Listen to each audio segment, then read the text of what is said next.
Bonjour et bienvenue ou bon retour sur ma chaîne. Alors aujourd'hui j'ai été inspiré par une nouvelle expérience d'apprentissage de langue que j'ai eue récemment. Donc comme tu le sais peut-être, si tu me suis un petit peu, actuellement ma langue cible c'est le chinois mandarin.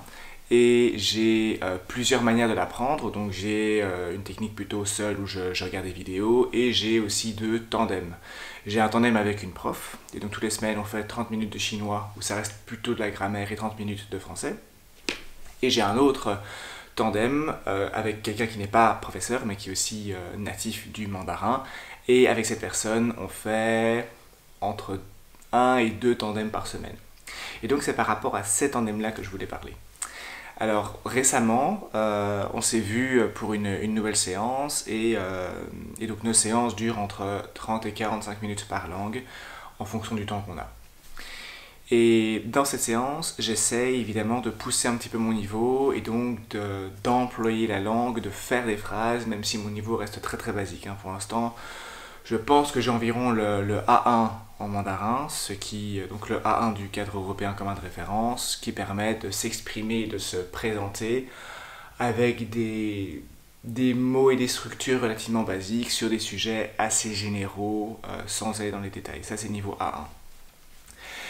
Et donc récemment, j'ai essayé, donc je commence avec des phrases assez simples et j'essaye ensuite d'avoir des phrases plus compliquées. Donc j'essaie d'avoir des phrases un peu plus longues, avec plus d'éléments, avec des structures qui sont plus difficiles à gérer, sachant que au plus on rajoute de choses, au plus ça va être compliqué parce que quand on est au niveau débutant, on a un peu du mal le cerveau a du mal à en même temps penser à la structure de la phrase, aux mots de vocabulaire qu'il faut traduire sur le tas, sur le moment même, la prononciation qui est important en mandarin, les tons, enfin, il y a plein de choses dans la langue à laquelle il faut penser. Heureusement, en chinois, il n'y a pas de déclinaison ou de conjugaison.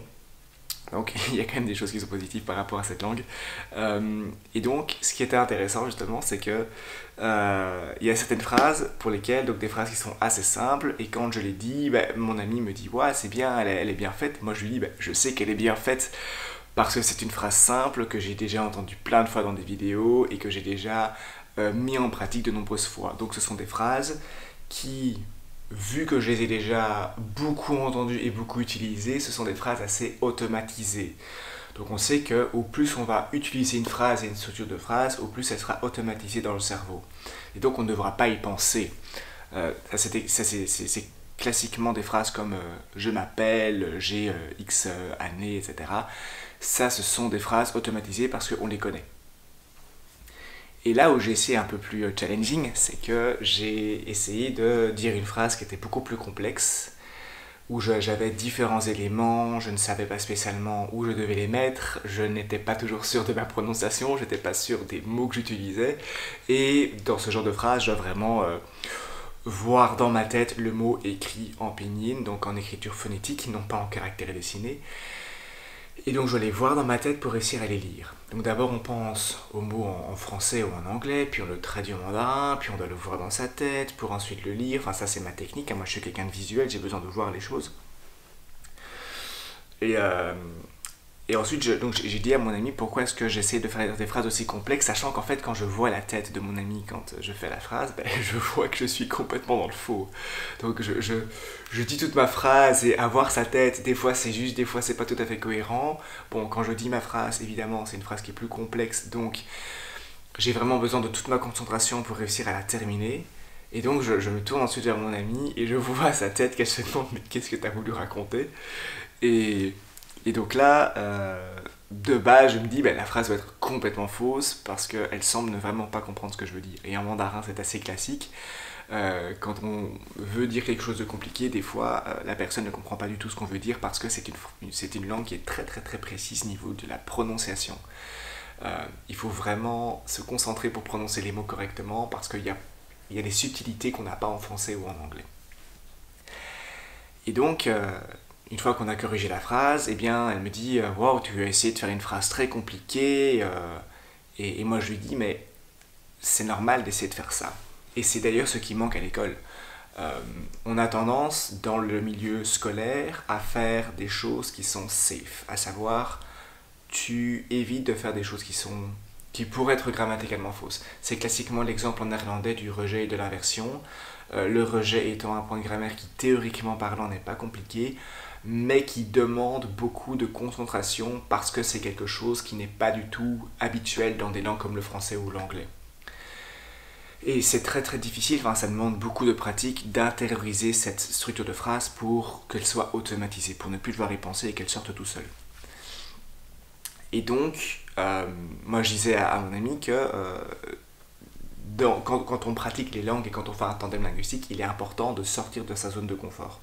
À savoir, il y a des phrases qui sont simples et qu'on saura faire facilement, ça c'est cool, comme ça on les emploie, on gagne un peu de self-confidence, on se sent à l'aise, donc on a plus d'estime, plus de confiance en soi. Mais il faut aussi, et c'est très important, essayer de faire des phrases qui sont complexes. À savoir, faire des phrases qui, disons, auront des difficultés qu'on ne maîtrise pas encore. Parfois, c'est le mot pour lequel il nous faut un peu de temps pour le retrouver dans sa mémoire.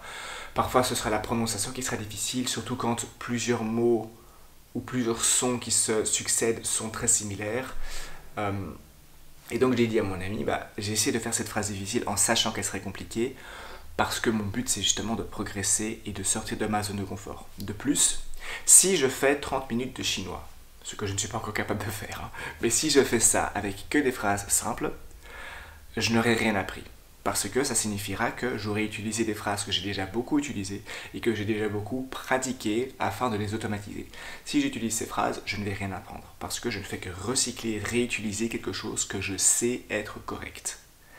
Par contre, si j'essaye de faire une phrase que je n'ai encore jamais faite, que je n'ai encore jamais entendue, mais qui nécessite plusieurs morceaux que j'ai déjà entendus avant, donc plusieurs mots que je connais individuellement mais que je n'ai jamais mis dans une phrase, et bien là, je vais sortir de ma zone de confort parce que je vais essayer d'utiliser quelque chose que je ne suis pas sûr, quelque chose sur laquelle je ne suis pas sûr que ce soit correct. Donc, par exemple, une structure de phrase que je connais théoriquement et à laquelle je rajoute toute une série de mots, un complément de temps, de lieu, un sujet, un verbe, que je n'ai pas encore vu ou entendu. Et donc là, ce que j'ai fait avec mon ami, c'est que la phrase que j'ai écrite, enfin que j'ai dite, après, je l'ai, donc à force de la redire, d'avoir des feedbacks et de savoir comment la faire correctement, je l'ai notée pour pouvoir la réviser plus tard. Et donc j'ai eu une phrase en fait qui faisait 3 lignes. Bon, maintenant, mon écriture est grande quand je fais des tandems, pour que ce soit bien clair, et donc, évidemment, il n'y a pas 50 mots. Mais j'avais quand même une phrase relativement longue avec plusieurs, même avec 2 phrases ensemble, avec plusieurs compléments, etc. Et donc j'ai dit à mon ami, c'est important d'essayer de faire ces phrases compliquées parce que si on ne fait que des phrases simples, qu'on a déjà entendues 50 fois, l'apprentissage ne sera pas nécessairement aussi haut que ce qu'on pourrait avoir. Il faut vraiment essayer de faire des phrases qui sont complexes et pour lesquelles on n'est pas sûr de notre coup. Et en fait, il est nécessaire de faire ça non seulement pendant les tandems linguistiques, mais aussi à l'école. Le problème à l'école, c'est que les fautes sont diabolisées, sont vues comme quelque chose qu'il faut éviter à tout prix. Il faut vraiment avoir la grammaire parfaite. Et d'ailleurs, il y a des professeurs qui vont qui auront on va dire une façon de communiquer avec l'élève qui ne sera pas spécialement, qui ne lui donnera pas confiance. Et parfois, on le fait sans le vouloir en fait, mais il est très important d'éviter d'avoir cette communication avec l'étudiant et montrer que c'est bien de faire des fautes, c'est comme ça qu'on apprend. Après, le souci, c'est que les étudiants qui sont dans la classe risquent de se moquer. Bon, ça c'est un peu ce qui se passe à l'âge adolescent, on va dire. Quand on est adulte, c'est différent. On a moins cette peur du regard des autres parce qu'on sait qu'il y aura probablement moins de risques des critiques. Mais donc, il faut vraiment pas hésiter à faire des erreurs parce que c'est comme ça qu'on apprend. Il y a un polyglotte c'est Ben Lewis, son nom, qui est assez connu dans la communauté, qui a comme motto, donc un peu sa marque de fabrique, c'est s'il n'a pas fait une centaine d'erreurs sur une journée, sa journée n'aura pas été productive. Il n'aura pas réussi sa journée en termes d'apprentissage de langue. Et je suis assez d'accord avec ça, parce que si on ne fait que des choses qu'on sait être correctes, on ne va rien apprendre.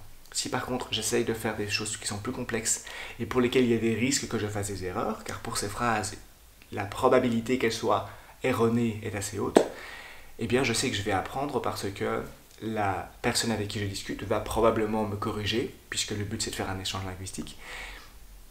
Et donc, je vais petit à petit, à force de faire des erreurs et d'être corrigé, me rapprocher naturellement de la structure de phrase qui sera correcte. Donc, par exemple, on va dire que hier, j'ai fait une structure de phrase qui était complexe. Je me suis trompé, j'ai réessayé, je me suis retrompé. Il y avait plusieurs erreurs que j'ai dû corriger petit à petit et j'ai fini avec une phrase qui était correcte.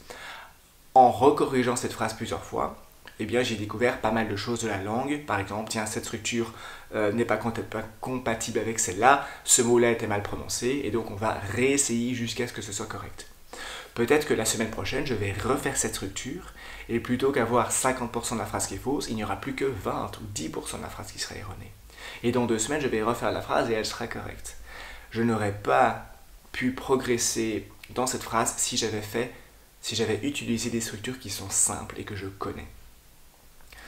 Donc même si on ne se sent pas à l'aise à parler une langue, et très peu de gens se sentent tout à fait à l'aise, même moi quand je parle des langues que je ne maîtrise pas, je ne suis pas toujours à l'aise, il faut quand même essayer, parce que si on n'essaye pas, il n'y a pas de progrès.